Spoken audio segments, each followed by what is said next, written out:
ഒരു രാഷ്ട്രീയവും പറയാതെ നിങ്ങൾ ഇപ്പൊ വന്നു നിൽക്കുന്നത് ഈ തിരഞ്ഞെടുപ്പിൽ സ്വരാജിന്റെ വിജയം ഉറപ്പായി കഴിഞ്ഞു എന്ന് ബോധ്യപ്പെട്ടപ്പോ രാഷ്ട്രീയം പറയാതെ നിങ്ങൾ പുതിയ പെട്ടി വിവാദത്തിലേക്ക് കടക്കുകയാണ്. എല്ലാ കാലത്തും ഇതേ നാടകം തന്നെ റിഹേഴ്സൽ ഇല്ലാതെ അവതരിപ്പിക്കാൻ പറ്റും എന്ന ഐക്യ ജനാധിപത്യ മുന്നണിയെ പഠിപ്പിച്ചത് ആരാണ് എന്ന് ഞങ്ങൾക്കറിയില്ല. കേരളത്തിലെ രാഷ്ട്രീയം ഈ തെരഞ്ഞെടുപ്പിൽ പറയാത്തവര് അർദ്ധരാത്രിക്ക് ദോശ തിന്ന് തിരിച്ചു വരുമ്പോ പോലീസിന്റെ പരിശോധന നടത്തി എന്നതൊരു വികാരപരമായിട്ടുള്ള പ്രശ്നമായിട്ട് അവതരിപ്പിക്കാൻ നോക്കുക. കനത്ത മഴയിലും വലിയ കാറ്റിലും മനസ്സിലെ ഉജ്ജ്വലമായിട്ടുള്ള തീനാളത്തെ കെടാതെ ആയിരക്കണക്കിന് സഖാക്കൾ വഴിക്കടവിലെ ഈ സമ്മേളന റാലിയിൽ എത്തിച്ചേരാൻ ലക്ഷ്യമായത് ഒരേ ഒരു കാരണമാണ്. ഇവിടെ നാം ഈ മഴയത്ത് ഒരു മിനിറ്റൊന്ന് നനഞ്ഞിരുന്നാൽ, ഇവിടെ നാം ഈ കാറ്റത്ത് ഒരു മിനിറ്റൊന്ന് കാത്തുനിന്നാൽ, ഒരു പക്ഷേ 3.5 കോടി മലയാളിയുടെ ആത്മാഭിമാനത്തെ തകർക്കുന്ന കൊടുങ്കാറ്റ് നമുക്കിടയിലേക്ക് കടന്നു വരാൻ അനുവദിക്കില്ല എന്ന പ്രഖ്യാപനത്തോടെ ഇടതുപക്ഷ രാഷ്ട്രീയത്തിന്റെ നേരിനെ സമർപ്പിക്കാൻ ഇതാ ഈ കേരളത്തിലെ പൊതുസമൂഹം തയ്യാറായി വരുന്നു എന്നുള്ളതാണ് കാറ്റിനെ മഴയെ കൂസാത്ത ഈ ജനക്കൂട്ടം നമ്മളോട് പറയുന്നത്. എത്ര മനോഹരമായ രാഷ്ട്രീയമാണ്! കേരളത്തിന്റെ ആദരണീയനായ മുഖ്യമന്ത്രി, ഇടതുപക്ഷ ജനാധിപത്യ മുന്നണിയുടെ നാക്കും വാക്കുമായ ബഹുമാനപ്പെട്ട സഖാവ് പിണറായി വിജയനും ഈ തിരഞ്ഞെടുപ്പിൽ ഇടതുപക്ഷ ജനാധിപത്യ മുന്നണിയുടെ സാരഥി കൂടിയായിട്ടുള്ള സഖാവ് എം സ്വരാജും ഇവിടെ പറഞ്ഞു വെച്ചത്, ഇടതുപക്ഷ ജനാധിപത്യ മുന്നണി പൊതുസമൂഹത്തിന്റെ മുമ്പിൽ അവതരിപ്പിക്കുന്ന രാഷ്ട്രീയം അതാണ്. അത് കേവലം വ്യത്യാധിഷ്ഠിതമല്ല, കേവലമായിട്ടുള്ള താല്പര്യങ്ങളല്ല. ഈ കേരളത്തെയും ഇന്ത്യയെയും സംരക്ഷിക്കാനുള്ള ജനാധിപത്യത്തിന്റെയും മതനിരപേക്ഷതയുടെയും വികസനത്തിന്റെയും കാവലാളാകുന്ന ഒരു കേരളത്തിന് വേണ്ടിയിട്ടുള്ള നമ്മുടെ ബോധ്യവും സമർപ്പണവുമാണെന്ന്. കേരളത്തിൽ ഈ നടക്കുന്ന നിലമ്പൂരിലെ തിരഞ്ഞെടുപ്പ് കേവലം നിലമ്പൂരിൽ മാത്രം നടക്കാൻ പോകുന്ന ഒരു രാഷ്ട്രീയ യുദ്ധമല്ല. കേരളത്തിൽ കഴിഞ്ഞ 9 വർഷക്കാലമായി ഇടതുപക്ഷ ജനാധിപത്യ മുന്നണി ഗവൺമെന്റ് കേരളത്തിൽ നടത്തിക്കൊണ്ടിരിക്കുന്ന വികസന പ്രവർത്തനങ്ങൾക്ക് തുടർച്ചയുണ്ടാകണം എന്നാഗ്രഹിക്കുന്ന ജനങ്ങൾ, ഇടതുപക്ഷ ജനാധിപത്യ മുന്നണിയുടെ വികസന പ്രവർത്തനങ്ങൾ കേരളത്തിൽ തുടർന്നാൽ ലോകത്തിന്റെ മുമ്പിൽ, ഇന്ത്യയുടെ മുമ്പിൽ അഭിമാനത്തിന്റെ പ്രതീകമായി ഈ കേരളത്തെ അവതരിപ്പിക്കാൻ കഴിയും എന്ന് വിശ്വസിക്കുന്ന ജനാവലി രാഷ്ട്രീയമായി ഒരു തെരഞ്ഞെടുപ്പിനെ നേരിടുകയാണ്.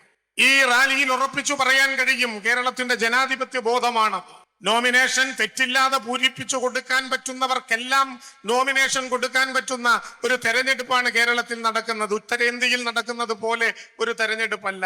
തെറ്റില്ലാതെ നോമിനേഷൻ കൊടുക്കുന്ന എല്ലാവരുടെയും നാമനിർദ്ദേശ പത്രിക സ്വീകരിക്കും. ബൂത്ത് പിടുത്തങ്ങളില്ലാതെ 19 വരെ ഏതു വിധത്തിലുള്ള പ്രചരണവും നടത്തുവാൻ അനുവാദം കൊടുത്തുകൊണ്ട് കേരളം ശാന്തമായി അതിനെ കാണും. 23-ാം തീയതി രാവിലെ വോട്ടെണ്ണുന്നത് വരെ ഏതു തരത്തിലുള്ള ബെറ്റും ഏതു തരത്തിലുള്ള വാദമുഖങ്ങളും കേരളം കേൾക്കും. പക്ഷേ 23-ന് തിരഞ്ഞെടുപ്പിന്റെ ഫലം വന്നാൽ പിന്നെ എല്ലാവർക്കും നാമനിർദ്ദേശ പത്രിക കൊടുത്ത് എല്ലാവർക്കും കേരളത്തിന്റെ നിയമസഭയിലേക്ക് പോകാനാകില്ല.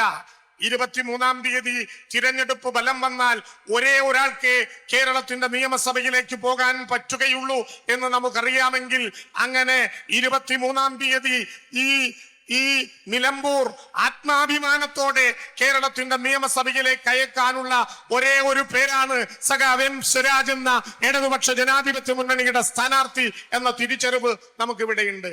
ബഹുമാനപ്പെട്ട മുഖ്യമന്ത്രി എത്ര വൃത്തിയായിട്ടാണ് മാധ്യമങ്ങളുടെയും പൊതുസമൂഹത്തിന്റെയും മുമ്പിൽ ഈ സമരത്തിന്റെ രാഷ്ട്രീയം വിളിച്ചു പറഞ്ഞത്. ഞങ്ങൾ കേരളത്തിലെ ഐക്യ ജനാധിപത്യ മുന്നണിയോടും പ്രതിപക്ഷത്തിനോടും ചോദിക്കട്ടെ, ആ രാഷ്ട്രീയത്തെ കേരളത്തിന്റെ നിലമ്പൂരിലെ തിരഞ്ഞെടുപ്പിൽ സംവദിക്കാൻ നിങ്ങൾ തയ്യാറുണ്ടോ? തിരഞ്ഞെടുപ്പ് ആരംഭിച്ച നിമിഷം മുതൽ ഇതുവരെ ആ രാഷ്ട്രീയത്തെക്കുറിച്ച്, ആ വികസനത്തെക്കുറിച്ച്, മതനിരപേക്ഷ ജനാധിപത്യ സംരക്ഷണത്തെക്കുറിച്ച്, കേരളത്തിനു ലഭ്യമാകേണ്ട അവകാശങ്ങളെ കുറിച്ച് ഒരു വരി നിങ്ങൾ പറഞ്ഞോ? നിങ്ങൾ എവിടെയാണ് ആരംഭിച്ചത്? കേരളത്തിലെ പാവപ്പെട്ട 62 ലക്ഷം പേർക്ക് ഇടതുപക്ഷ ജനാധിപത്യ മുന്നണിയുടെ ഗവൺമെന്റ് കൊടുക്കുന്ന 1600 രൂപയുടെ പെൻഷൻ ഒരു മാസക്കാലത്തെ കൂടി കുടിശ്ശിക കൊടുക്കുന്നത് ഈ നിലമ്പൂരിലെ ജനങ്ങൾക്ക് കൊടുക്കുന്ന കൈക്കൂലിയാണ് എന്ന അധമമായ ധാരണയിൽ ആരംഭിച്ച് ഒരു രാഷ്ട്രീയവും പറയാതെ നിങ്ങൾ ഇപ്പൊ വന്നു നിൽക്കുന്നത് ഈ തിരഞ്ഞെടുപ്പിൽ സ്വരാജിന്റെ വിജയം ഉറപ്പായി കഴിഞ്ഞു എന്ന് ബോധ്യപ്പെട്ടപ്പോ രാഷ്ട്രീയം പറയാതെ നിങ്ങൾ പുതിയ പെട്ടി വിവാദത്തിലേക്ക് കടക്കുകയാണ്. എല്ലാ കാലത്തും ഇതേ നാടകം തന്നെ റിഹേഴ്സൽ ഇല്ലാതെ അവതരിപ്പിക്കാൻ പറ്റും എന്ന ഐക്യ ജനാധിപത്യ മുന്നണിയെ പഠിപ്പിച്ചത് ആരാണ് എന്ന് ഞങ്ങൾക്കറിയില്ല. കേരളത്തിലെ രാഷ്ട്രീയം ഈ തെരഞ്ഞെടുപ്പിൽ പറയാത്തവര് അർദ്ധരാത്രിക്ക് ദോശ തിന്ന് തിരിച്ചു വരുമ്പോ പോലീസിന്റെ പരിശോധന നടത്തി എന്നതൊരു വികാരപരമായിട്ടുള്ള പ്രശ്നമായിട്ട് അവതരിപ്പിക്കാൻ നോക്കുക. ഈ സഭയിലിരിക്കുന്ന, ഈ വേദിയിലിരിക്കുന്ന കെ രാധാകൃഷ്ണൻ MLA ഉണ്ടല്ലോ, കഴിഞ്ഞ തെരഞ്ഞെടുപ്പിൽ മത്സരിക്കുമ്പോ അദ്ദേഹം കേരളത്തിൽ ഞങ്ങളുടെ കൂട്ടത്തിലുള്ള നിയമസഭ മന്ത്രിസഭയിൽ അംഗമാണ്. കെ രാധാകൃഷ്ണൻ കഴിഞ്ഞ ലോകസഭാ തിരഞ്ഞെടുപ്പിൽ മന്ത്രിയായി മത്സര രംഗത്തിറങ്ങിയപ്പോ എത്ര തവണ എൻഫോഴ്സ്മെന്റ് അല്ലെങ്കിൽ ആ തിരഞ്ഞെടുപ്പിൽ പരിശോധിക്കേണ്ടവർ പരിശോധിച്ചു? ഒരു പരാതിയും ഞങ്ങൾക്ക് ഉണ്ടായില്ലല്ലോ. ഈ തിരഞ്ഞെടുപ്പിൽ നിങ്ങൾ എന്തുകൊണ്ട് ചൂരൽമലയിൽ മരണപ്പെട്ട മനുഷ്യന് കൊടുക്കാനിടയുള്ള കടങ്ങൾ എഴുതി തള്ളാനുള്ള നടപടിയിൽ നിന്ന് കേന്ദ്ര ഗവൺമെന്റ് പിന്നോട്ട് പോയതിനെ കുറിച്ച് ഒരക്ഷരം ഇപ്പൊ പറയുന്നില്ല? നിങ്ങൾ എന്തുകൊണ്ട് കേരളത്തിലെ സാമൂഹിക ക്ഷേമ പെൻഷൻ മുടങ്ങിക്കിയ കേന്ദ്ര ഗവൺമെന്റിന്റെ നിലപാടിനെ കുറിച്ച് പറയുന്നില്ല? നിങ്ങൾ എന്തുകൊണ്ട് 9 വർഷക്കാലം ഇടതുപക്ഷ ജനാധിപത്യ മുന്നണി ഒരു വർഗീയ ലഹള പോലും ഇല്ലാതെ മുന്നോട്ട് കൊണ്ടുപോയ മതനിരപേക്ഷ കേരളത്തിന്റെ ജനാധിപത്യ സൗകര്യങ്ങളെ കുറിച്ച് നിങ്ങൾ പറയുന്നില്ല? നിങ്ങൾ ഈ കേരളത്തിൽ നിലമ്പൂരിൽ നടക്കാൻ പോകുന്ന തിരഞ്ഞെടുപ്പിന്റെ പരാജയത്തിന്റെ ചൂട് നേരത്തെ തിരിച്ചറിഞ്ഞ് അപകടകരമാം വിധത്തിൽ കേരളത്തിൽ വർഗീയ ലഹളകൾ ഉണ്ടാക്കാൻ പറ്റുന്നവരെ കൂട്ടുപിടിച്ച് മതത്തിന്റെ പേരിൽ വോട്ട് പിടിക്കാൻ ശ്രമിക്കുന്നത് മുതൽ അപക്വമായ രാഷ്ട്രീയത്തിന്റെ തെളിവുകൾ ഈ കേരളത്തിന്റെ വീണ്ടും മുമ്പിൽ നിരത്താനുള്ള ശ്രമമല്ലേ നിലമ്പൂരിൽ നടക്കുന്നത്? ജനം അത് അംഗീകരിക്കുമോ? കേരളത്തിലെ ഇന്ത്യയുടെ മതനിരപേക്ഷതയുടെ കരളിൽ കത്തിവെച്ച ലോകസഭാ തിരഞ്ഞെടുപ്പ് നമുക്ക് ഓർമ്മയുണ്ടോ? ആലപ്പുഴയിൽ KC വേണുഗോപാൽ സ്ഥാനാർത്ഥിയായി വന്ന ലോകസഭാ തിരഞ്ഞെടുപ്പ് യഥാർത്ഥത്തിൽ നമ്മുടെ രാജ്യസഭയിൽ BJPയും BJP വിരുദ്ധരും തമ്മിലുള്ള വ്യത്യാസം കേവലം 4 സീറ്റായിരിക്കുന്നു എന്ന് സംഘപരിവാര കുടുംബം ഒരുമിച്ച് വിളിച്ചു പറഞ്ഞ ഒരു ഘട്ടത്തിലാണ്. ഈ കേരളത്തിലെ ലോകസഭാ സീറ്റിലേക്ക് 2.5 വർഷക്കാലം കൂടി രാജ്യസഭയിലെ മതനിരപേക്ഷ പക്ഷത്തിൽ കൈപൊന്തിക്കാൻ അധികാരമുണ്ടായിരുന്ന രാജസ്ഥാനിലെ രാജ്യസഭാംഗമായിട്ടുള്ള KC വേണുഗോപാൽ മത്സര രംഗത്തിറങ്ങിയത് മറന്നോ? ഈ കേരളം ലോകസഭയിൽ നരേന്ദ്രമോദിയുടെ നെഞ്ചളവിന്റെ കണക്കു കാണിച്ചു ഞങ്ങൾ 400+ നേടും എന്ന് പ്രഖ്യാപിച്ച ഭരണപക്ഷം അതിന്റെ കൂലിയെഴുത്തുകാർ പറഞ്ഞു ഒരു സങ്കടം. രാജ്യസഭയിൽ പക്ഷേ BJP വിരുദ്ധർക്ക് 4 സീറ്റിന്റെ നേട്ടമുണ്ട് എന്നതല്ലേ? ആ 4 സീറ്റിൽ 1 കുറഞ്ഞാൽ KC വേണുഗോപാൽ രാജ്യസഭയിലെ രാജ്യസഭാ സ്ഥാനം രാജിവെച്ചാൽ ജയിക്കാൻ പോകുന്നത് ആരെന്നറിയാൻ പാഴൂര് പടിപ്പുരയിൽ പോയിട്ട് പ്രശ്നം വെച്ച് നോക്കണ്ടല്ലോ. ഏഷ്യാനെറ്റിന്റെയോ 24ന്റെയോ റിപ്പോർട്ടറിന്റെയോ മലയാള മനോരമയുടെയോ പ്രീ പോൾ സർവേക്ക് കാത്തിരിക്കേണ്ടതില്ലല്ലോ. രാജസ്ഥാനിൽ നിയമസഭാ സീറ്റിൽ ഭൂരിപക്ഷമുള്ള BJP അത് നേടും എന്നറിഞ്ഞിരിക്കെ 4 സീറ്റിന്റെ വ്യത്യാസം മാത്രം രാജ്യസഭയിലുള്ള നിർണായകമായ ഇന്ത്യയുടെ മതനിരപേക്ഷതയുടെ ഒരു ദശാസന്ധിയിൽ ആ രാജ്യസഭാ സീറ്റ് കനകോലുമാരുടെ വാക്കുകേട്ടു രാജിവെച്ച് മതനിരപേക്ഷതയ്ക്ക് വേണ്ടിയുള്ള രാജ്യസഭയുടെ പോരാട്ടത്തെ ഒറ്റിക്കൊടുത്ത പാരമ്പര്യമുള്ള രാഷ്ട്രീയ പ്രസ്ഥാനത്തിന്റെ പേര് പ്രിയപ്പെട്ടവരെ കേരളം എഴുതാൻ പോകുന്നത് കോൺഗ്രസ് എന്നാണ്. അത് മറക്കാനാകുമോ? ആ ദുരന്തത്തിൽ നിങ്ങൾ എവിടെയാണെന്ന് നിന്നത്? രാജസ്ഥാനിൽ നിന്നുള്ള രാജ്യസഭാ സീറ്റിൽ കോൺഗ്രസിന് എണ്ണം കുറഞ്ഞു എന്നല്ല, രാജ്യസഭയിൽ സ്റ്റേറ്റ് സ്പോൺസേഡ് ടെററിസം അവതരിപ്പിച്ചുകൊണ്ടിരിക്കുന്ന ഭരണകൂടത്തിന്റെ മതാന്ത നടപടികളെ പിന്തുണയ്ക്കുന്നതിൽ എതിർക്കുന്നതിൽ 1 സീറ്റ് കുറച്ചതിന്റെ ഉത്തരവാദിത്തമുള്ള നിങ്ങൾ ഈ തെരഞ്ഞെടുപ്പിൽ വീണ്ടും നേരത്തെ ബഹുമാനപ്പെട്ട മുഖ്യമന്ത്രി ഇവിടെ പറഞ്ഞതുപോലെ ജമായത്തെ ഇസ്ലാമിയെ ഉൾപ്പെടെ കൂട്ടുപിടിച്ചുകൊണ്ട് ഏതു നാറിയ നടപടിയും നടത്തിയാണെങ്കിലും ഈ തെരഞ്ഞെടുപ്പിൽ ജയിക്കും എന്ന് പറയുകയാണ്. അത് അംഗീകരിക്കുമോ കേരളം? യഥാർത്ഥത്തിൽ കേരളത്തിൽ ഇടതുപക്ഷവും ഇടതുപക്ഷ വിരുദ്ധരും എന്ന ചേരി രൂപീകരിക്കപ്പെടുകയാണ്. ഈ തിരഞ്ഞെടുപ്പിൽ പ്രത്യേകിച്ച് കേരളത്തിൽ 9 വർഷക്കാലമായി മാറി മാറി വന്ന ദുരന്ത മുഹൂർത്തങ്ങളിലെല്ലാം ഒരു ദുരന്തത്തിനും 3.5 കോടി മൂക്ക് താഴോട്ട് നീണ്ട മലയാളിയെ വിട്ടുകൊടുക്കില്ലെന്ന് പ്രഖ്യാപിച്ച് കേരളത്തെ ഹൃദയത്തോട് ചേർത്തു പിടിച്ച് കേന്ദ്ര ഗവൺമെന്റ് കേരളത്തിന്റെ കഴുത്തു പിടിച്ചു ഞെരിച്ചു കൊല്ലാൻ ശ്രമിക്കുമ്പോഴും മലയാളിയുടെ അവകാശബോധത്തിന്റെ വഴികളിൽ അഭിമാനത്തോടെ നിൽക്കാൻ കേരളത്തെ പ്രാപ്തമാക്കിയ പിണറായി വിജയന്റെ നേതൃത്വത്തിലുള്ള ഇടതുപക്ഷ ജനാധിപത്യ മുന്നണി ഗവൺമെന്റിന്റെ വികസനത്തെ തകർക്കാൻ എല്ലാ വിധത്തിലുള്ള മുള്ളുമുരട് മൂർക്കം പാമ്പ് മുതൽ കല്ല് കരട് കാഞ്ഞിരക്കുരു വരെ എല്ലാ ഹിംസ ജന്തുക്കളും കൂടിച്ചേരുകയാണ് ഈ ഗവൺമെന്റിനെതിരായി. എന്താണ് ഈ ഗവൺമെന്റിനെതിരായി ഈ കൂടിച്ചേരൽ? കേരളത്തിന്റെ ചരിത്രത്തിൽ നമുക്ക് ഓർമ്മയില്ലേ? 57-ൽ ഈ കേരളത്തിന്റെ ചരിത്രത്തിൽ പൊതുവഴികളിൽ നടക്കാനും പൊതുകുളങ്ങളിൽ കുളിക്കാനും അമ്പലത്തിൽ കിടന്ന് ആരാധന നടത്താനും പള്ളിക്കൂടത്തിന്റെ ബെഞ്ചിലിരുന്ന് പഠിക്കാനും മരിച്ചാൽ കുഴിച്ചിടാനും ജീവിച്ചിരിക്കുന്ന കാലത്ത് മലയാളിക്ക് മാടം കെട്ടാനും അവകാശമില്ലാതിരുന്ന കേരളത്തിൽ നവോത്ഥാനത്തിന്റെ തുടർച്ചയായി 1957 കേരളത്തിൽ അധികാരത്തിൽ വന്ന EMSന്റെ നേതൃത്വത്തിലുള്ള കമ്മ്യൂണിസ്റ്റ് പാർട്ടി ഗവൺമെന്റ്, മണ്ണില്ലാത്തവന് മണ്ണ് കൊടുത്ത ഗവൺമെന്റ്, വീടില്ലാത്തവന് വീട് കൊടുത്ത ഗവൺമെന്റ്, അന്നം കൊടുത്ത ഗവൺമെന്റ്, ആരോഗ്യം കൊടുത്ത ഗവൺമെന്റ്, അറിവ് കൊടുത്ത ഗവൺമെന്റ്, കേരളത്തിന്റെ ചരിത്രത്തിൽ ആദ്യമായി കുടിയിറക്ക് നിരോധന നിയമം പ്രഖ്യാപിച്ച ഗവൺമെന്റ്, ആയിരക്കണക്കിന് ഏക്കർ ഭൂമി സ്വന്തമാക്കി വെച്ചവന്റെ കയ്യിൽ നിന്ന് ഭൂമി പിടിച്ചെടുത്തു മണ്ണില്ലാത്ത മനുഷ്യന് കൊടുക്കാനുള്ള കാർഷിക ബന്ധ നിയമത്തിന് ബീജാപാപം ചെയ്ത ഗവൺമെന്റ്. അന്ന് ആരംഭിച്ച സമരമുണ്ടല്ലോ, 59 വിമോചന സമരം. മണ്ണിൽ മനുഷ്യനെ പോലെ നിൽക്കാൻ മലയാളിയെ പ്രേരിപ്പിക്കപ്പെട്ട മഹാ ഇതിഹാസമായ ഒരു ഗവൺമെന്റിനെ അട്ടിമറിച്ചിടാൻ നിങ്ങൾ ഇതുപോലെ സംഘം ചേർന്നു. നേരത്തെ എന്തായിരുന്നു വിളിച്ച മുദ്രാവാക്യം? തമ്പുരാൻ എന്ന് വിളിപ്പിക്കും, പാളയിൽ കഞ്ഞി കുടിപ്പിക്കും, ചാത്തൻ കൂട്ടാൻ പോകട്ടെ. ഈ കേരളത്തിന്റെ ഹൃദയഭൂമിയിൽ കറുത്ത ചിന്തകളാൽ മാത്രം എഴുതി പിടിപ്പിക്കാൻ കഴിയുന്ന വില കുറഞ്ഞ രാഷ്ട്രീയാവാസത്തിന്റെ സമരത്തിന് 59 നിങ്ങൾ നേതൃത്വം നൽകിയത് മലയാളത്തിൽ മണ്ണ് കൊടുത്ത ഗവൺമെന്റിനെതിരാണ്. മനുഷ്യൻ അന്നവും അറിവും ആരോഗ്യവും കൊടുത്ത ഗവൺമെന്റിനെതിരാണ്. ഈ കേരളത്തിലെ 57 അധികാരത്തിൽ വന്ന ഗവൺമെന്റിന്റെ തുടർച്ചയായ ഇടതുപക്ഷ ജനാധിപത്യ മുന്നണി ഗവൺമെന്റിനെ അട്ടിമറിച്ചിടാൻ ഇതാ കേരളത്തിൽ എല്ലാ വിധത്തിലുള്ള ഹിംസ ജന്തുക്കളെയും കൂട്ടിയിണക്കിയ വിമോചന സമരത്തിന്റെ പുതിയ പതിപ്പ് അവതരിപ്പിക്കുന്നു. ലൂസിഫറിന്റെ രണ്ടാം പതിപ്പാണ് എമ്പുരാൻ എന്ന് പറയുന്നത് പോലെ 59 അതേ നാടകത്തിന്റെ തുടർച്ച പുതിയ നടന്മാരെയും പുതിയ നിറക്കൂട്ടുള്ള രൂപങ്ങളുമായി കേരളത്തിൽ അവതരിപ്പിക്കപ്പെടുമ്പോ നിലമ്പൂർ ആ വിമോചന സമരത്തിന്റെ വക്താക്കളോട് മടിയില്ലാതെ പറയും, ഈ മണ്ണിൽ മനുഷ്യനെ പോലെ വലതുകാല് വെച്ചു ഞങ്ങളെ നിൽക്കാൻ പ്രേരിപ്പിച്ച ഈ ഗവൺമെന്റിന്റെ പിന്നിലാണ്, ഇടതുപക്ഷ ജനാധിപത്യ മുന്നണിയുടെ പിന്നിലാണ് നിലമ്പൂരിലെ ജനത. അതായിരിക്കും ഈ തിരഞ്ഞെടുപ്പിന്റെ പ്രഖ്യാപനം. എന്തെല്ലാം വിധത്തിൽ അസ്വസ്ഥപ്പെടുകയാണ് നേതാക്കൾ. ആശങ്കയുണ്ടാകാം, അത് ഞങ്ങളുടെ കുറ്റമല്ല. 2021 രണ്ടാം ഇടതുപക്ഷ ജനാധിപത്യ മുന്നണി ഗവൺമെന്റ് കേരളത്തിൽ വന്നത് പിണറായി വിജയന്റെ കുറ്റമാണോ? കേരളത്തിലെ ജനതയെ ആഗ്രഹിച്ചു 91 നിന്ന് 99 ഈ ഗവൺമെന്റ് കേരളത്തിൽ ഉണ്ടാകണം. എന്നാൽ ആ ഗവൺമെന്റ് ഈ കേരളത്തിൽ നടത്തുന്ന നടപടികൾക്ക് ജനകീയ പിന്തുണയേറി ഒരു മൂന്നാം ഇടതുപക്ഷ ജനാധിപത്യ മുന്നണി ഗവൺമെന്റ് ഈ കേരളത്തിൽ വരും എന്ന് പറയുമ്പോ ഈ ഗവൺമെന്റിനെതിരായി പറയാത്ത ആരോപണങ്ങളുടെ എല്ലാ വിധത്തിലുള്ള സംഘം ചേരലുകളും ഞാൻ ഉദാഹരണങ്ങളിലേക്ക് കടക്കുകയല്ല. ഈ കേരളം കണ്ട ഏറ്റവും വലിയ ദുരന്തത്തിന് സാക്ഷ്യം വഹിച്ചത് നിലമ്പൂർ ഉൾപ്പെടുന്ന ഈ മണ്ണിലാണ്.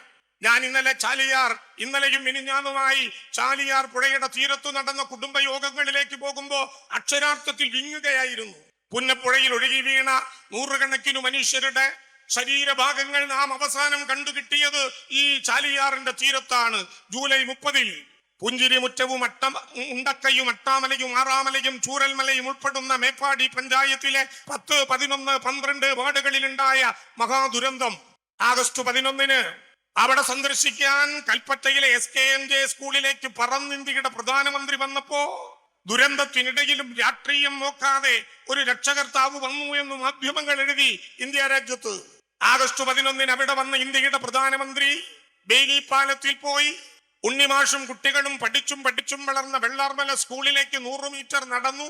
അവിടെ മേപ്പാടിയിലെ ആരോഗ്യ കേന്ദ്രത്തിൽ ചെന്ന് 2.5 വയസ്സുള്ള നൈസമോളയുടെ തോമനിച്ചു.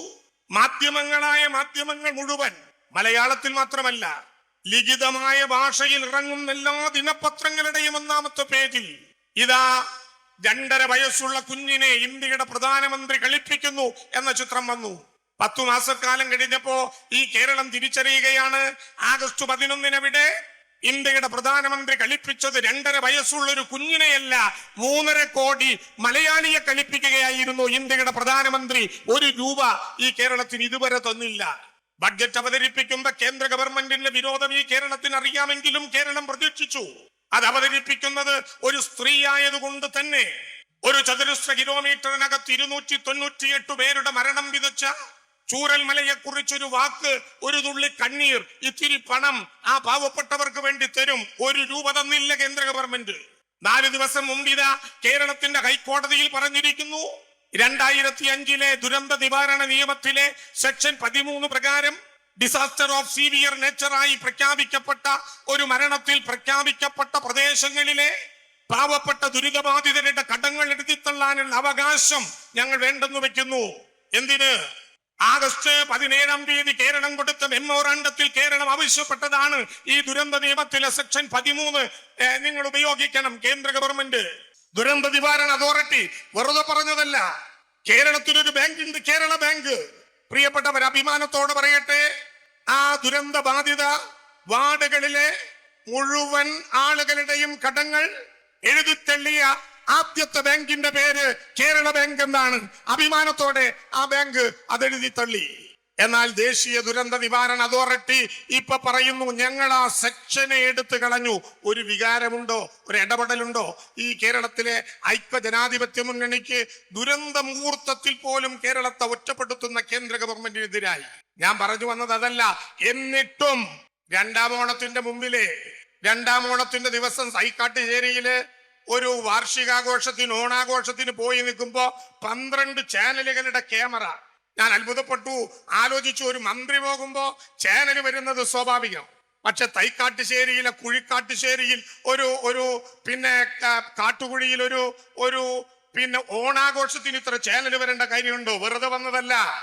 അന്നൊരു മാധ്യമം ഒരു പിന്നെ ഗവൺമെന്റിനെതിരായി ഒരു ആരോപണം ഉന്നയിച്ചു. എന്താണ് ആരോപണം? അവിടെ നടന്ന പുത്തുമലയിലെ ബറയിൽ ഗ്രൗണ്ടിൽ സംസ്കാര ചടങ്ങിൽ ഒരു ശവസംസ്കാരത്തിന് ഒരു തലയ്ക്ക് 75,000 രൂപ വീതം പിണറായി വിജയനും സംഘാംഗങ്ങളും എഴുതിയെടുത്തു. 36 മണിക്കൂർ.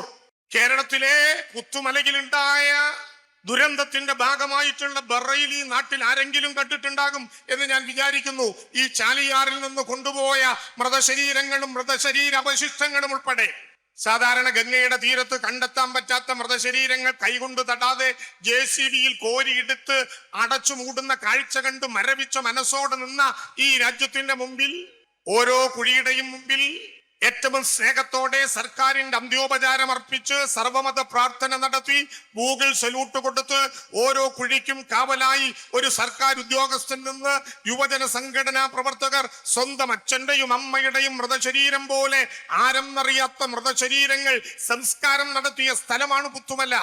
ആ പുത്തുമലയിൽ സംസ്കരിച്ച ഓരോ മൃതശരീരത്തിനും തലയെണ്ണി 75,000 രൂപ പിണറായി വിജയന്റെ ഗവൺമെന്റ് എഴുതിയെടുത്തു. നിങ്ങൾ പ്രചരിപ്പിച്ചു. 36 മണിക്കൂർ കേരളത്തിന്റെ ശീതീകരിക്കപ്പെട്ട മുറികളിൽ മാധ്യമ പുങ്കമന്മാരും പ്രതിപക്ഷ നേതാക്കളും ആണയിട്ട് ഈ ഗവൺമെന്റിനെ ചീത്ത വിളിച്ചു. 36 മണിക്കൂർ കഴിഞ്ഞിട്ട് എല്ലാ മാധ്യമ നേതാക്കളും പറഞ്ഞു, 3 മിനിറ്റ് ഞങ്ങൾക്കൊരു തെറ്റുപറ്റി, അത് കേന്ദ്രത്തിന് കേരളം കൊടുത്ത മെമ്മോറാണ്ടമാണ്. പ്രിയപ്പെട്ടവരെ, the cost involved and estimated to be എന്ന ആമുഖത്തോടെ ഈ ദുരന്തത്തിൽ ചെലവായതും ചെലവഴിക്കാൻ സാധ്യതയുള്ളതുമായ പണം കേന്ദ്ര ഗവൺമെന്റിന്റെ ആവശ്യപ്രകാരം കേരളം കൊടുത്ത ഒരു മെമ്മോറാണ്ടത്തിൽ ആവശ്യപ്പെട്ട തുക ഈ കേരളം എഴുതിയെടുത്തതാണെന്നുൾപ്പെടെ 9 വർഷക്കാലത്തിനിടയിൽ എന്തെല്ലാം ആരോപണങ്ങൾ, എന്തെല്ലാം വിമർശനങ്ങൾ, എത്രയേറെ ഈ ഗവൺമെന്റിനെതിരായിട്ടുള്ള ഇടപെടലുകൾ. CBIയും EDയും എൻഫോഴ്സ്മെന്റും ഇൻകം ടാക്സും ആറാട്ട് നടത്തിയില്ലേ കേരളത്തിലെ 14 ജില്ലകളിലും. പ്രിയപ്പെട്ടവരെ, ഞാൻ ചോദിക്കട്ടെ, 9 വർഷക്കാലത്തിനിടയിൽ കേന്ദ്ര ഗവൺമെന്റ് ആവുന്നതെല്ലാം ശ്രമിച്ചിട്ടും മുഖ്യമന്ത്രി മുതൽ ഇങ്ങോട്ട് ഈ കേരളത്തിലെ മന്ത്രിസഭയിലെ ഒരംഗത്തെ പോലും നിങ്ങൾക്ക് വിചാരണ ചെയ്യാൻ പറ്റാത്തത് എന്തുകൊണ്ടാണ്? ഈ കൈകൾ ശുദ്ധമാണ്. ഇടതുപക്ഷ ജനാധിപത്യ മുന്നണിയുടെ കൈകൾ ശുദ്ധമാണെന്നുള്ളത് കൊണ്ടല്ലേ? എന്നിട്ടും ആരോപണങ്ങളുടെ പെരുമഴ. കാലിക്കടവിലെ രാധാകൃഷ്ണന്റെ വലിയ യോഗം നടക്കുമ്പോ ബഹുമാനപ്പെട്ട മുഖ്യമന്ത്രി ഉദ്ഘാടകനാണ്, ഞാൻ അധ്യക്ഷനും. ഞാൻ ബഹുമാനപ്പെട്ട മുഖ്യമന്ത്രി ഇരുത്തിക്കൊണ്ട് പറഞ്ഞു, സത്യത്തിൽ ഈ ആരോപണങ്ങളൊക്കെ ഉണ്ടെങ്കിലും കേരളത്തിലെ മുഖ്യമന്ത്രിയും ഞങ്ങൾ മന്ത്രിമാരും ഭാഗ്യവാന്മാരാണ്. അത്ഭുതത്തോടെ മാധ്യമങ്ങൾ മുഖ്യമന്ത്രിയും നോക്കുകയാണ്. ഒരു മന്ത്രി എഴുന്നേറ്റ് നിന്ന് പറയാണ്, ഈ തെറി മുഴുവൻ കേട്ടിട്ട് ഞങ്ങളുടെ മന്ത്രിസഭ ഭാഗ്യവാന്മാരാണ്. എന്തുകൊണ്ടാ? ഭാഗ്യത്തിന് ബഹിരാകാശത്ത് പോയി 9 മാസം പെട്ട സുനിത വില്യംസ് ലോകത്തേക്ക് തിരിച്ചു വരാൻ 9 മാസം എടുത്തത് പിണറായി വിജയന്റെ നടപടി കൊണ്ടാണെന്നും ഭാഗ്യത്തിന് ഇതുവരെ പ്രതിപക്ഷം പറഞ്ഞിട്ടില്ല. അതൊഴിച്ചു ബാക്കിയെല്ലാം ഈ ഗവൺമെന്റിനെ കുറിച്ച് പറഞ്ഞില്ലേ. ഞാൻ അവസാനിപ്പിക്കുകയാണ്. അങ്ങനെ നിങ്ങൾ ഈ പൈങ്കിളി കഥകളുടെയും വില കുറഞ്ഞ രാഷ്ട്രീയ ആരോപണങ്ങളുടെയും പരിധിയിൽ നിൽക്കാൻ ശ്രമിച്ചാൽ ഇടതുപക്ഷ ജനാധിപത്യ മുന്നണി ഗവൺമെന്റിനെ, ആ ഗവൺമെന്റ് ഉയർത്തിപ്പിടിക്കുന്ന വികസന പ്രവർത്തനങ്ങളെ, കേരളത്തിന്റെ ജനത സ്നേഹപൂർവ്വം ഏറ്റുവാങ്ങിയ 9 വർഷക്കാലത്തെ അനുഭവങ്ങളെ, ബോധ്യങ്ങളെ ഇല്ലായ്മ ചെയ്യാൻ കഴിയും എന്നാരെങ്കിലും കരുതുന്നുണ്ടോ?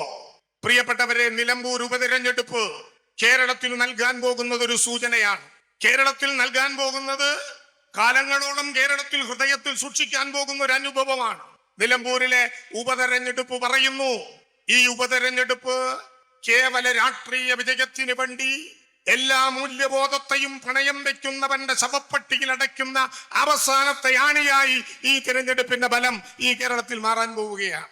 എന്തെല്ലാം ആരോപണം! നിലമ്പൂരിൽ വോട്ടില്ലാത്തവന് നിലമ്പൂരിൽ ആർ വോട്ട് ചെയ്യണം എന്ന് പറയാൻ പോലും പാടില്ല എന്നാണ് തിട്ടൂരം. നിലമ്പൂരിൽ ആർ വോട്ട് ചെയ്യണമെന്ന് പോലും പറയാൻ പാടില്ല. കെ സച്ചിദാനന്ദൻ, മലയാളത്തിന് അഭിമാനമായ എഴുത്തുകാരൻ, ഭാരതാംബേദിന്റെ നാണം മറയ്ക്കാൻ ഒരു ദേശീയ പതാക പോലും ഇല്ലാതെ പോയല്ലോ എന്ന് സ്വാതന്ത്ര്യ ദിനത്തിൽ വിലപിച്ച സച്ചിദാനന്ദൻ ജനുവരി 1 രക്തം കാശ്മീരുടെ മരണത്തെക്കുറിച്ച് അവതരിപ്പിച്ച് മലയാളിയുടെ മനസ്സിൽ ആകമാനം അക്ഷരങ്ങൾ കൊണ്ട് അനുഭവങ്ങൾ കോറിയിട്ട മലയാളത്തിന്റെ പ്രിയപ്പെട്ട കവി, ആ സച്ചിദാനന്ദൻ മാഷെ കുറിച്ച് ഇനി പറയാൻ എന്തെങ്കിലും ബാക്കിയുണ്ടോ? ഞാൻ ആലോചിക്കുകയാണ്, ഇങ്ങനെ വിവരം കെട്ടുപോകുന്നത് എന്തുകൊണ്ടാണ്? നിലമ്പൂർ ഐഷയെ സഖാവ് എം സ്വരാജ് എന്ന മലയാളിയുടെ അഭിമാനമായിട്ടുള്ള കേവല രാഷ്ട്രീയ പ്രവർത്തനത്തിനപ്പുറത്ത് സംസ്കാരത്തിന്റെ ഉത്തുംഗ ശൃംഗങ്ങളിൽ നിന്ന് എങ്ങനെ ഒരു രാഷ്ട്രീയ പ്രവർത്തകൻ പ്രവർത്തിക്കണമെന്നുള്ളതിന്റെ പാഠപുസ്തകമായി ജീവിച്ചിരിക്കുന്ന കാലത്തെ നമുക്ക് അവതരിപ്പിക്കാൻ കഴിയുന്ന പ്രിയങ്കരനായ ഒരു പൊതുപ്രവർത്തകനെ പിന്തുണച്ചു എന്ന ഒറ്റ കാരണത്താൽ നിലമ്പൂർ ആയിഷയെ പോലെ മലയാളത്തിന്റെ അഗ്രപാളികളിൽ അഭിമാനത്തോടെ അവതരിപ്പിക്കാൻ കഴിയുന്ന ഒരാളെ, ഒരമ്മയെ ആ തള്ളച്ചി നടത്താൻ പോകുന്ന പ്രവർത്തനങ്ങൾ എന്ന പേരിൽ നടത്തുന്ന സൈബർ ആക്രമണം, അഹമ്മദാബാദിൽ വിമാനാപകടം നടന്നപ്പോ അതിൽ മരണപ്പെട്ട പ്രിയപ്പെട്ടവരെ കുറിച്ചോർത്ത് നാം എല്ലാം ആദരാഞ്ജലികൾ അർപ്പിക്കുമ്പോ മലയാളിയായ ഒരു സ്ത്രീയെ കുറിച്ച് ഇപ്പോഴും വേദന വിട്ടുമാറാത്ത ഒരാളെ കുറിച്ച് ഒരു സർക്കാർ ഉദ്യോഗസ്ഥൻ മലയാളിക്ക് നിരക്കാത്ത വിധത്തിൽ ഒരു സ്ത്രീയെ കുറിച്ച് പരാമർശം നടത്തിയപ്പോ 12 മണിക്കൂർ കഴിയുന്നതിന് മുമ്പ് അയാളെ സസ്പെൻഡ് ചെയ്ത ഈ കേരളത്തിൽ നിലമ്പൂർ ഐഷയ്ക്കെതിരായി നടത്തുന്ന സൈബർ ആക്രമണത്തിൽ നിങ്ങൾക്കിടെ അണികൾക്കെതിരെ എന്ത് നിലപാടെടുത്തു എന്ന് നിലമ്പൂരിൽ കോൺഗ്രസ് ഈ നാട്ടിലെ ജനങ്ങളോട് മറുപടി പറയേണ്ടി വരില്ലേ? വെടിക്കെട്ടുകാരന്റെ വീട്ടിലെ കുട്ടിയെ ഉടുക്കുകൊട്ടി പേടിപ്പിക്കുകയാണ്. 15ാമത്തെ വയസ്സിൽ നാദാപുരത്ത് നാടകം അഭിനയിക്കുമ്പോ നെറ്റത്തേറ്റ ഏറിൽ ചോര മൂക്കിലൂടെ താഴത്തോട്ട് വീഴുമ്പോഴും തന്റെ ഭാഗം ഏറ്റവും ഗംഭീരമായി ആ നാടക സദസ്സിൽ അവതരിപ്പിച്ച നിലമ്പൂർ ആയിഷ, മഞ്ചേരിയിൽ എയർഗൺ കൊണ്ട് വെടിയേറ്റപ്പോഴും തളരാതെ നിന്ന് നാടക പ്രസ്ഥാനത്തിന് നേതൃത്വം നൽകിയ നിലമ്പൂർ ആയിഷ. UDF നിങ്ങൾ മനസ്സിലാക്കണം, നിലമ്പൂർ ആയിഷയുടെ സ്ഥാനം നവോത്ഥാന കേരളത്തിന്റെ ഹൃദയത്തിൽ നിങ്ങളെല്ലാം കരുതുന്നതിനേക്കാൾ എത്രയോ അപ്പുറത്താണ്. ഈ ഉമ്മാക്കി കൊണ്ടൊന്നും ആരും പേടിക്കില്ല. നാദാപുരത്ത് നിങ്ങളെക്കാൾ വലിയ ശക്തിയുള്ളവർ എറിഞ്ഞ കരിങ്കല്ല് കൊണ്ട് മുറിക്കാൻ പറ്റാത്ത നിലമ്പൂർ ആയിഷയുടെ ഇച്ഛാശക്തിയെ ഒരു കൊഞ്ഞനം കാണിക്കൽ കൊണ്ട് തീർക്കാം എന്നാരെങ്കിലും കരുതിയാൽ അവർക്കുള്ള മറുപടിയായിരിക്കും 19-ാം തീയതി നിലമ്പൂരിലെ മതനിരപേക്ഷ മനസ്സാക്ഷി ഈ ബാലറ്റ് പേപ്പറിൽ നടത്താൻ പോകുന്നത്. പ്രിയപ്പെട്ടവരെ, ഈ തിരഞ്ഞെടുപ്പ് ആത്മാഭിമാനത്തിന്റെ തിരഞ്ഞെടുപ്പാണ്. ശരിയുടെ വഴികളിലൂടെ കടന്നു പോകുന്ന ഒരാളെ MLA-മാരുടെ ഒരു നേരെ ഇരിക്കുന്നത് തോമസ് കെ തോമസ് ഇവിടെയുണ്ട്, ചിത്തരഞ്ജനുണ്ട്, ദലീമയുണ്ട്, അരുണുണ്ട്. ഞങ്ങൾ കൊതിയോടെ കാത്തിരിക്കുകയാണ്. കേരളത്തിന്റെ നിയമസഭയിൽ അംഗങ്ങൾ ഞങ്ങൾ കൊതിയോടെ കാത്തിരിക്കുകയാണ്. KP ഇവിടെ ഉണ്ടായിരുന്നു നേരത്തെ. കൊതിയോടെ കാത്തിരിക്കുകയാണ് ആ പ്രഭാഷണ പരമ്പരയ്ക്ക് വേണ്ടി. നേരിന്റെ പക്ഷത്തു നിന്നുകൊണ്ട് സാധാരണ മനുഷ്യന്റെ വികാരങ്ങളെ നിയമനിർമ്മാണ സഭയുടെ മുമ്പിൽ അവതരിപ്പിക്കാൻ പറ്റുന്ന ഒരു കരുത്തിന്റെ പ്രതീകത്തെ ഈ കേരളത്തിന്റെ നിയമസഭ കാത്തിരിക്കുന്നുണ്ട്. അതുകൊണ്ട് 23-ാം തീയതി തിരഞ്ഞെടുപ്പ് ഫലം വരുമ്പോ ഉയരാൻ പോകുന്നത് സ്വരാജിന്റെ സ്റ്റാറ്റസ് അല്ല, നിലമ്പൂരിന്റെ ആത്മാഭിമാനമാണ് എന്ന തിരിച്ചറിവോടെ ഈ തിരഞ്ഞെടുപ്പിൽ ഇടതുപക്ഷ ജനാധിപത്യ മുന്നണിയുടെ പ്രിയങ്കരനായ സ്ഥാനാർത്ഥി സഖാവ് എം സ്വരാജിനെ ചുറ്റിക അരിവാൾ നക്ഷത്രമടയാളത്തിൽ നിങ്ങളുടെ വിലയേറിയ സമ്മതിദാനാവകാശം രേഖപ്പെടുത്തി നമ്മുടെ നാടിന്റെ മാനാഭിമാനങ്ങളെ സംരക്ഷിക്കാനുള്ള വലിയ പോരാട്ടത്തിൽ ഇടതുപക്ഷത്തോടൊപ്പം ഹൃദയപക്ഷത്തോടൊപ്പം നിൽക്കണം എന്ന് അഭ്യർത്ഥിച്ചുകൊണ്ട് അവസാനിപ്പിക്കുന്നു. ലാൽ സലാം.